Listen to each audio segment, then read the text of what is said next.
Takže dobrý deň, volám sa Elena Orfánusová. V mene jazykovej školy Top English vás vítam na dnešnom webinári. Tentokrát budeme preberať tému plural of nouns, regular and irregular. Po slovensky ukážeme si, ako sa tvorí množné číslo podstatných mien, pravidelné, ale aj nepravidelné. V priebehu dnešnej hodiny vám priblížim spôsob tvorby, ale aj správnej výslovnosti množného čísla rôznych podstatných mien.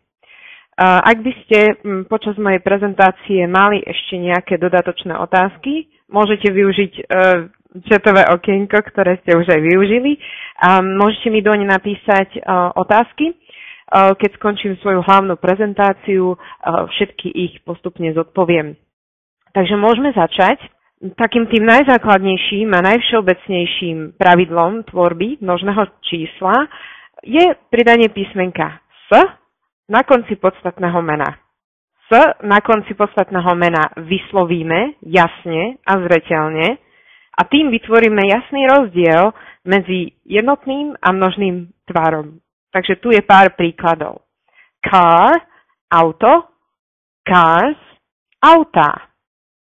Book, kniha, books, knihy.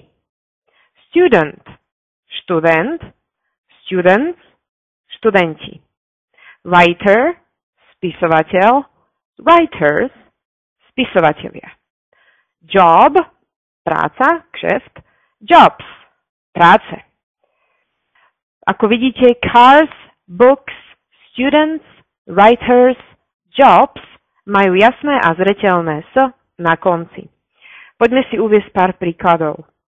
There is one book on the table, but there are two books on the floor. Na stole je jedna kniha. Ako náhle použijeme číslo 1, jasné, že používame jednotné číslo, one book. Ale na zemi sú dve knihy. Ako náhle použijeme číslo vyššie ako 1, už musíme dať podstatné meno do množného čísla. S jednotným číslom používame aj sloveso v jednotnom tvare, v tomto prípade je, is, a v množnom čísle používame sloveso v množnom tvare, v tomto prípade sú, čiže are po anglicky. Ďalší príklad. The students are waiting for the teacher. One student is missing. Študenti čakajú na učiteľa. Viacerí študenti čakajú na učiteľa, preto použijeme množné číslo, nielen podstatného mena, ale aj slovesa. Jeden študent chýba. Opäť číslovka 1, tým pádom jednotné číslo. Môžeme sa stretnúť s podstatnými menami, ktoré už v jednotnom čísle vyslovujeme na konci s písmenkom S. V tomto prípade zvolila som si dva príklady. House, v tej hranatej zátvorke máte výslovnosť, a price. House, dom, price, cena. Postupujeme ako pri pravidelnom množnom čísle, pridávame v písomnom tvare iba písmenko S na konci, ale pozor, keď vyslovujeme tieto podstatné mená, musíme zmeniť výslovnosť. Keďže dve S za sebou nevieme povedať, tak výslovnosť sa nám mení na houses, domy, a prices, ceny. Takže house, houses, price, prices. Poďme na nejaké príklady. There is a house in the village. All houses in the village are old. Takže v dedine sa nachádza dom. Samozrejme, hovoríme o nejakom konkrétnom, nejakom všeobecnom dome, jednotné číslo. Ale všetky domy v dedine sú staré. Ako náhle použijeme slovičko všetky, musíme aj domy dať do množného čísla. A samozrejme použijeme aj sloveso v množnom tvare, takže are, sú. What is the price for the jacket? The prices in this shop are very low. Takže pýtame sa, aká je cena za toto sako? Jedno sako, takže jednotné číslo, cena. Ceny v tomto obchode sú veľmi nízke. Máme na mysli ceny väčšiny alebo aj všetkých tých výrobkov. Takže nezabúdame house a price, množné číslo, houses, prices. Môžeme sa taktiež stretnúť aj s podstatnými menami, ktoré sa nám končia napríklad na dvojité S alebo na X, ktoré má v sebe ten zvuk toho písmenka S, alebo sa končia na Č, alebo sa končia na Š. No, opäť, v množnom čísle nám nastáva trošku problém s vyslovením toho S na konci, preto v množnom čísle pridávame k týmto podstatným menám takú koncovku ES. Poďme si vysvetliť pár príkladov. Kiss, bosk, kisses, bosky. Glass, pohár, glasses, poháre. Box, krabica, boxes, krabice. Match, zápalka, matches, zápalky. Wish, prianie, wishes, priania. Takže ešte raz. Kisses, glasses, boxes, matches, wishes. Je to jednoduchšie, ako keby ste mali povedať S, je to priam nevysloviteľné, preto koncovka ES. Poďme na príklad. She packed one box in the hall, but forgot 2 boxes in the kitchen. Zbalila jednu krabicu v predsieni, ale zabudla 2 krabice v kuchyni.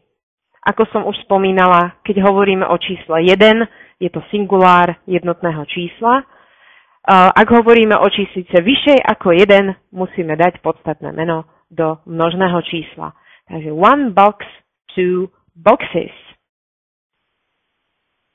Potom ďalšou skupinou podstatných mien sú napríklad tie, ktoré keď vyslovujeme, tak ich vyslovíme s tou štandardnou koncovkou S na konci, avšak keď ich píšeme, tak nastávajú menšie zmeny v ich písaní.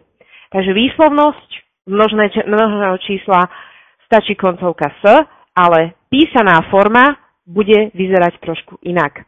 Jedná sa o podstatné mená, ktoré sa končia na spoluhlásku plus Y. Vtedy v písanej forme musíme Y zmeniť na mäkké I a prípona v množnom čísle teda bude vyzerať IS. Ale keď ich vyslovujeme, tak sa tvária ako štandardné pravidelné podstatné mená. Poďme na príklady. Party, oslava, parties, oslavy. Story, príbeh, stories, príbehy. Lady, dáma, ladies, dámy. City, mesto, veľkomesto, cities, veľkomestá. Vo výslovnosti štandardné pravidelné množné číslo v písanej forme, pozor, tam sa nachádza zmena. Poďme na vetu. Bratislava is a big city. Big cities have a problem with transport. Takže Bratislava je veľké mesto, samozrejme jednotné číslo. Veľké mestá vo všeobecnosti, všetky alebo väčšina z nich, majú problém s dopravou. Tam už bude množné číslo, Y sa mení na mäkké I a pridávame IS. Podobne je to aj s podstatnými menami, ktoré sa končia na F alebo FE. V množnom čísle, keď ich vyslovujeme ich pravidelne na konci so S. Ale keď ich píšeme, tak F sa mení na VES. Poďme na pár príkladov. Life, život. Lives, životy. Wife, manželka. Wives, manželky. Knife, nôž. Knives, nože. Thief, zlodej. Thieves, zlodeji. Keď hovoríme, množné číslo znie pravidelne, avšak keď ho píšeme, dochádza tam k zmene F, sa mení na V, S. Poďme na vetu. Many thieves are arrested by the police every year. One thief escaped from the prison last week. Veľa zlodejov je zatknutých políciou každý rok. Samozrejme, ako náhle použijeme slovíčko many vo slovenčine veľa, tak musíme dať podstatné meno do množného čísla. Nemôžeme povedať veľa zlodej. V angličtine tiež, ako aj v slovenčine, musíme povedať veľa zlodejov. So many thieves. Jeden zlodej utiekol z väzenia minulý týždeň. Opäť číslovka 1, takže jednotné číslo. One thief. Poďme ďalej.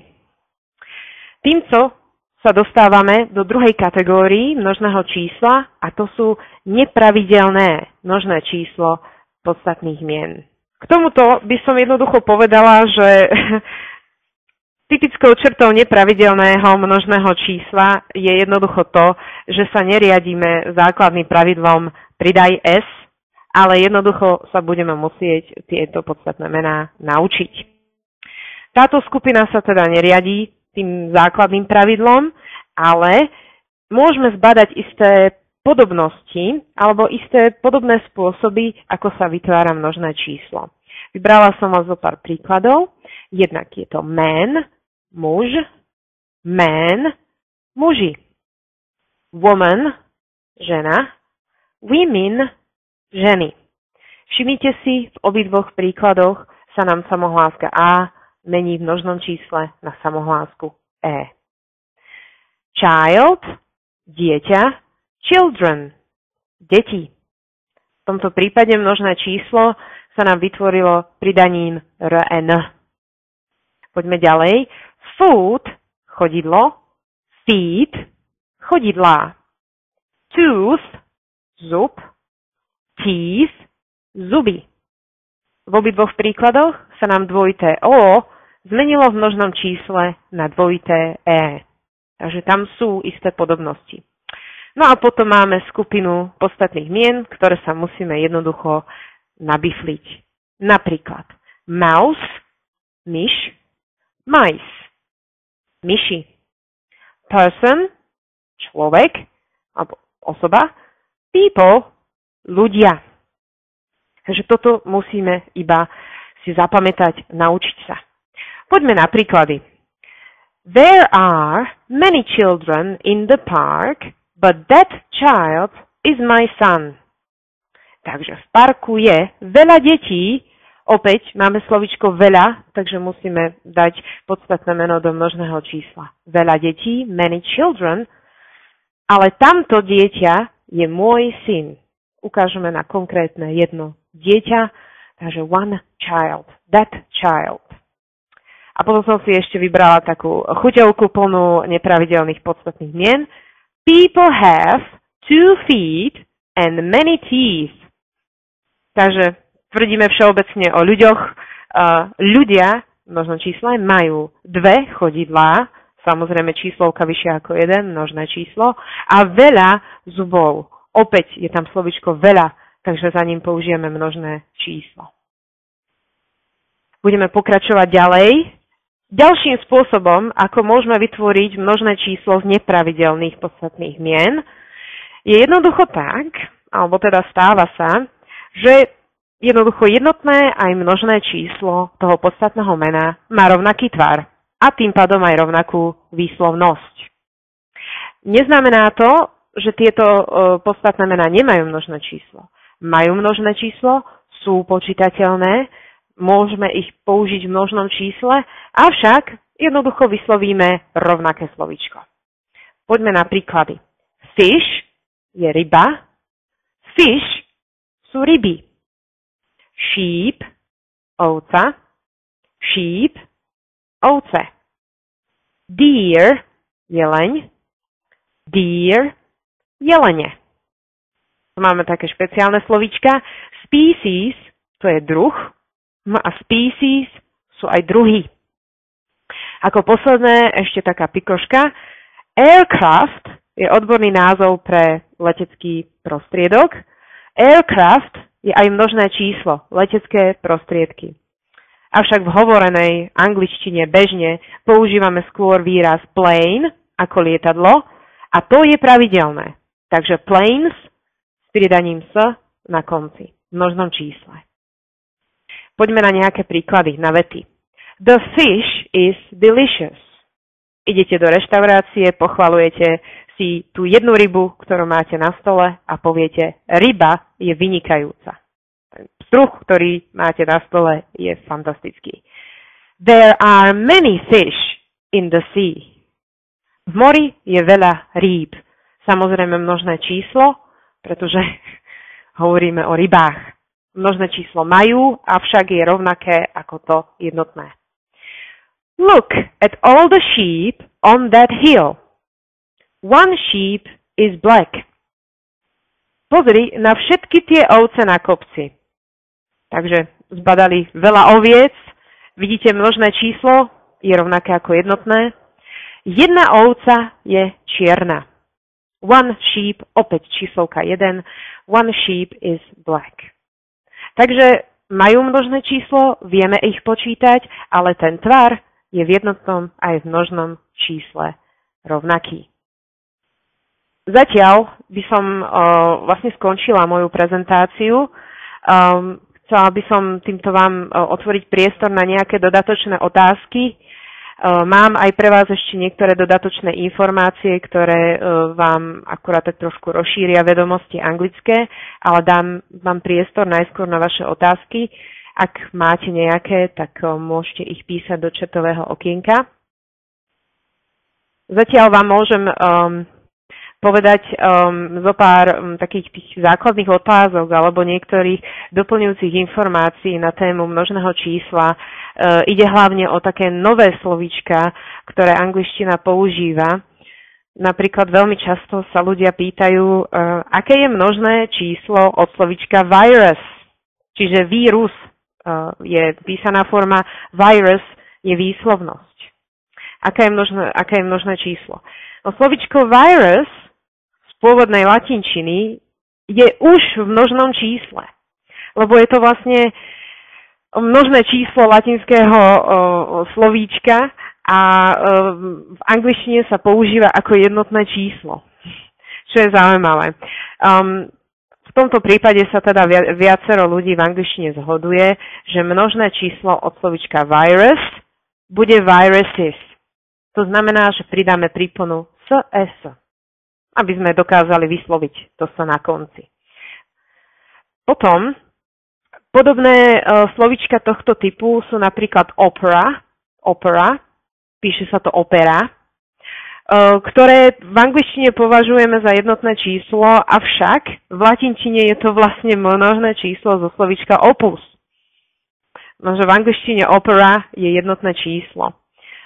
Tam opäť podľa väčšiny názorov dávame do množného čísla iba pridaním s, takže operas.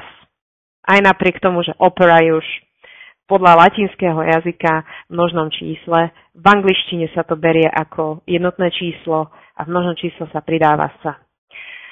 Niečo podobné môžeme pozorovať aj napríklad pri slovíčku data, ako dáta, ktoré sa najčastejšie v angličtine používa rovnako v jednotnom aj v množnom čísle. Hej. Najsprávnejšie by bolo data používať stále iba v jednotnom čísle. Takže keď chceme povedať, že tvoje údaje sú chybné, môžeme po anglicky povedať your data is wrong v jednotnom čísle. Taktiež ešte som zistila, že napríklad rôzne názvy talianskych cestovín by sa mali používať v jednotnom čísle. V angličtine. Jednoducho nemajú množné číslo. Vidím, že zatiaľ nemáte žiadne otázky. Skôr než skončím, tak som si ešte pripravila pre vás nejaké doplňujúce informácie, ktoré trošku už sú na vyššom leveli ako základná angličtina, ale možno sa s nimi stretnete, alebo ste sa stretli pri pozeraní televízie alebo nejakých odborných relácií. Môžeme sa stretnúť napríklad s podstatnými menami, ktoré sa končia na is. s to väčšinou teda z latinského pôvodu, vtedy tvoríme množné číslo príponou s. Keďže is a s sa v angličtine v zásade vyslovuje rovnako, tak aj výslovnosť bude rovnaká. Ako ide analysis, analyzes, basis, basis, crisis, crisis. Keď si všimnite príklad, there are many crises in the world today, for example, the Ukrainian crisis. V súčasnosti existuje vo svete veľa kríz, napríklad ukrajinská kríza. Takže tam vidíte rozdiel v písaní, vo výslovnosti nie je žiadny. No a úplne posledné, sú ešte tieto skupinky podstatných mien. Sú niektoré podstatné mená, ktoré sa používajú iba v množnom čísle. To isté máme aj u nás na Slovensku, napríklad nohavice, používame stále v množnom čísle. To isté platí aj v angličtine. Takže jeans, pyjamas, trousers, pants, shorts používame vo vetách typu those jeans are very cheap v množnom čísle. Potom máme podstatné mená s koncovkou s, ktoré sa ale používajú v jednotnom čísle. Najčastejšie news, politics, mathematics, athletics. Napríklad, mathematics is a difficult subject. To je v jednotnom čísle. Mathematics znamená matematika. Takže matematika je ťažký predmet. Politics je politika. Tým pádom sa používa v jednotnom čísle. No a ako chuťovku na záver, množné číslo latinských a gréckych podstatných mien môžeme tvoriť s latinskými a s gréckymi koncovkami, ktoré teda naozaj sa vyskytujú hlavne v odborných nejakých textoch alebo v televízii. Medium, media, bacterium, bacteria, memorandum, memoranda, cactus, cacti, fungus, fungi. Takže asi som túto tému vyčerpala úplne. Ďakujem vám veľmi pekne, že ste sa dneska zúčastnili. Dúfam, že som vám pomohla trošku dostať sa viac do tejto problematiky množného čísla. Ja sa s vami zatiaľ na teraz lúčim a ďakujem vám veľmi pekne za pozornosť.